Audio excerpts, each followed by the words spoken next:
আসসালামু আলাইকুম ভিউয়ার্স, কেমন আছো? আশা করি তোমরা ভালো আছো।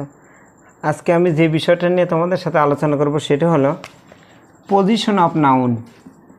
নাউনের অবস্থান, নাউন কোন কোন জায়গায় বসে। পজিশন অফ নাউনটা দেখা যাচ্ছে না উপরের দিকে, তো আমি যেটা বললাম যে পজিশন অফ নাউন, নাউনের অবস্থান কোন জায়গায়। একটা জিনিস মনে রাখবা, আমরা যদি 3P 3A NB মনে রাখতে পারি, 3P 3A NB এই সূত্রটা যদি আমরা মনে রাখতে পারি তাহলে বুঝবো যে ওখানে নাউন বসবে। এখন 3P মানে কি, দেখো এখানে প্রিন্সিপাল ভার্ব, প্রিপোজিশন, পজিটিভ, এই তিনটাতে 3P, এই তিনটের পরে মূল নাউন বসে। তারপরে একটা বি ভার্বের আগে যদি বি ভার্ব থাকে, কোনো বি ভার্ব যদি থাকে, তার আগে একটা শব্দ যদি থাকে, সেটা সারা জীবন নাউন হবে। সেটা কি হবে?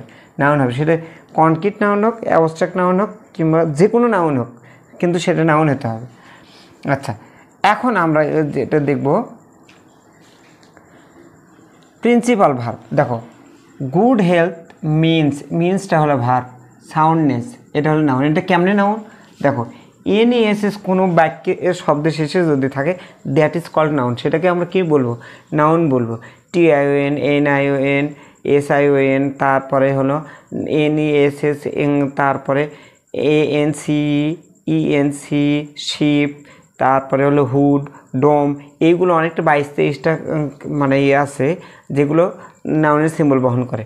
আচ্ছা, তারপর দেখো প্রেপোজিশন। যদি কোনো প্রেপোজিশনের পরে শব্দ থাকে, আগে বা পরে, বেশিরভাগ ক্ষেত্রে প্রিপোজিশনের পরে শব্দটা হয় আইএনজি করতে হবে, না নাউন করতে হবে। কি করতে হবে? নাউন করতে হবে। তবে অবের পরে সর্বদা নাউন বসে। প্রিপোজিশনের পরে যে শব্দটা থাকে সেটা অন্য প্রিপোজিশন থাকলে অ্যাডভার্ব হতে পারে, বাট সেটা নাউন। সেটা কি? নাউন। আচ্ছা, দি এইম অফ এডুকেশন, শিক্ষার উদ্দেশ্য, TION থাকলে দ্যাট ইজ কল্ড নাউন। আচ্ছা, তারপরে দেখো পসেসিভ। তাকে বলা আছে কি? পসেসিভ। 3P যেহেতু বলা আছে পসেসিভ। হি রেসপেক্ট হিজ, এটা হলো this is the symbol of possessive.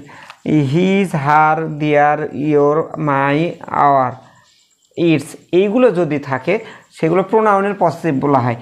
যেহেতু পসেসিভ বলে ওয়ান কাইন্ড অফ অ্যাডজেক্টিভ, ওই পসেসিভগুলো পরে যে শব্দটা বসবে সেটা সর্বদাই নাউন হবে। তাহলে টিচারটা নাউন। এখন এই টিচারটা বহু বচনে হতে পারে, টিচার্সও হতে পারে। এখন আর থাকলে সেটা 95% নাউন হয়। তারপরে দেখো বি ভার্ব। বি ভার্বের আগে যদি কোনো শব্দ থাকে, প্রোনাউন বাদে যে কোনো শব্দ থাকে, প্রোনাউন বাদে যে কোনো শব্দ থাকে, সেটাকে নাউন করতে হবে, সেটা নাউন হবে। যেমন ধরো patriotism is a noble virtue. এখানে দেখো ইজম, কোনো শব্দের সাথে যদি ইজম থাকে, ক্রিটিসিজম, প্যাট্রিয়টিজম, এরকম সাইনিসিজম, এইরকম কোনো শব্দ যদি থাকে, সেগুলোকে আমরা নাউন বলবো, কারণ ইজম থাকলে সেটাকে নাউন বলা হয়। এখানে আরেকটা সূত্র আছে, দেখো এখানে আর্টিকেল আছে, এখানে শব্দ আছে একটা দুইটা, এখানে ফুল স্টপ। আর্টিকেল এবং ফুল স্টপের মাঝখানে যদি দুটো শব্দ থাকে, তাহলে আর্টিকেল এবং ফুল স্টপের আগে যে শব্দটা থাকে সেটা সর্বদাই অ্যাডজেক্টিভ হয়। সেটা সর্বদা কী হয়? অ্যাডজেক্টিভের পরে সর্বদাই যে শব্দটা থাকে দ্যাট ইজ কল্ড নাউন। তার মানে একটা সূত্র দেখো, আর্টিকেলের পরে যদি দুটো শব্দ থাকে, মাদের শব্দটা অ্যাডজেক্টিভ, একটা শব্দ থাকে সেটা নাউন। দেখো আর্টিকেলের পরে এই একটা শব্দ আছে, দি এইম, কটা শব্দ? প্রিপোজিশন। আর্টিকেলের পরে প্রিপোজিশন এবং ফুল স্টপের মাঝে একটা শব্দ থাকে সেটা নাউন, দুইটা শব্দ থাকে মাঝেটা অ্যাডজেক্টিভ, মাইন্ড ইট।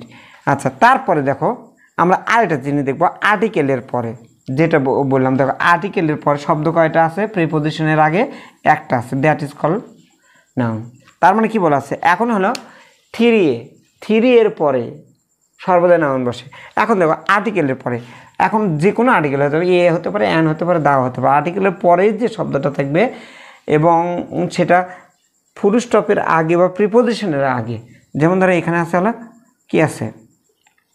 দা আছে, এখানে প্রিপোজিশন আছে, এখানে ফুল স্টপও হতে পারে। যদি ফুল স্টপ থাকে অথবা আর মানে প্রিপোজিশন থাকে, সেই শব্দটাকে আমরা সর্বদা নাউন করব। তার মানে দেখো আর্টিকেল এবং অবের মাঝখানে যে শব্দটা থাকে, আরও সংক্ষেপ করে নিয়ে আসলাম, আর্টিকেল এবং অবের মাঝখানে যে শব্দটা থাকে, that word will be always noun. এখানে দেখো NESS আছে, দেখো এখানে সাউন্ডনেস, এখানে ফ্রেশনেস, এটা হলো নাউন। এটা কি? নাউন। তারপর দেখো অ্যাডজেক্টিভের পরে, অ্যাডজেক্টিভ এখন দেখো অ্যাডজেক্টিভের পরে নাউন বসে। যেমন ধরো অ্যান এডুকেটেড, ইডি যদি কোন শব্দের সাথে থাকে, কি থাকে, ইডি যদি কোন শব্দের সাথে থাকে এবং সেই শব্দটা যদি আর্টিকেলের পরে থাকে, তারপরে আর্টিকেল। দেখো এখানে অ্যান এডুকেটেড ম্যান, এখানে শব্দ আছে কত, এটা আর্টিকেলের পরে 1 2 দুইটা শব্দ আছে, তার মানে এটা হলো নাউন। এটা কি নাউন। ম্যান, ম্যান মানে চোখে দেখা যায়, হয় সিম্বল থাকা লাগবে না হলে তার অর্থ চোখে দেখা যাবে। নয়নও যা দেখে নাউন তাকে বলে, এই ছন্দটা মনে রাখবা, না হলে চেনার উপায়গুলো থাকবে। তারপরে দেখো এখানে কি আছে, 3 এর আরেকটা সূত্র আছে, সেটা হলো অ্যান্ড। তার মানে হলো অ্যান্ডের আগে যদি নাউন থাকে, অ্যান্ডের পরে তোমাকে নাউন ইউজ করতে হবে। যেমন ধরো এখানে কি আছে, অ্যান্ড। এখন দেখো এখানে রিল্যাক্সেশন, TION থাকলে নাউন হয়, এটা 100 TION থাকলে নাউন হয়। ব্যতিক্রম দুটো ভার্ব আছে, সেটা আলাদা। লিজার, দেখো কোনো শব্দের শেষে যদি URE থাকে সেটা 95% নাউন হয়। তার মানে এটা যদি নাউন হয় এটাও নাউন, এটা যদি নাউন হয় এটাও নাউন। অ্যান্ড সর্বদা সমজাতীয় শব্দ নেবে, ভার্ব থাকলে ভার্ব, নাউন থাকলে নাউন, অ্যাডজেক্টিভ থাকলে অ্যাডজেক্টিভ, অ্যাডভার্ব থাকলে অ্যাডভার্ব, প্রিপোজিশন থাকলে প্রিপোজিশন। এইরকম এক জিনিস মনে রাখবা। তারপরে দেখো লেখা আছে এন, কি বলা আছে, এন। বি তো আমি আগে বুঝাইছি। এন তো হলো নাউনের সাথে পসেসিভ, নাউন পসেসিভ যদি হয় তাহলে সেক্ষেত্রে আমরা ইউজ করব অ্যাডজেক্টিভ। যেমন ধরো এ পার্সনের সাথে কি আছে দেখো তো, এস আছে। এরকম অ্যাপোস্ট্রফি কমাতে যদি এস থাকে তাহলে এর পরের শব্দ যেটাই হোক, দ্যাট ইজ নো ম্যাটার, যে শব্দ হোক সেটা নাউন হবে। তার মধ্যেও এখানে আবার উল্লেখ আছে TOI, কি উল্লেখ আছে, TOI উল্লেখ আছে। আচ্ছা, এ পার্সনস অনেস্টি, একটা মানুষের সততা। তাহলে 1 2 3 4 5 6 7 8, এই 8টা রুলস দিয়ে আমরা এই 8টা জায়গায় যদি আমরা খুঁজে পাই তাহলে সেইখানে অবশ্যই নাউন থাকবে।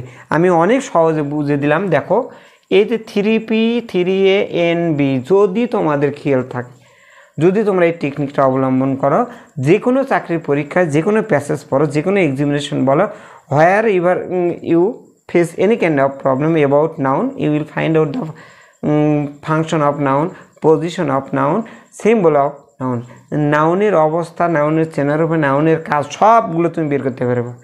আশা করি এই ক্লাসটা মোটামুটি তোমাদের নাউন চেনার উপায়ের জন্য অনেক হেল্প করবে এবং চাকরির পরীক্ষার ক্ষেত্রে হেল্প করবে। পরবর্তীতে কোনো অন্য একটা বিষয় নিয়ে আমি তোমাদের সামনে হাজির হব। সে পর্যন্ত সবাই ভালো থাকো। আল্লাহ হাফেজ।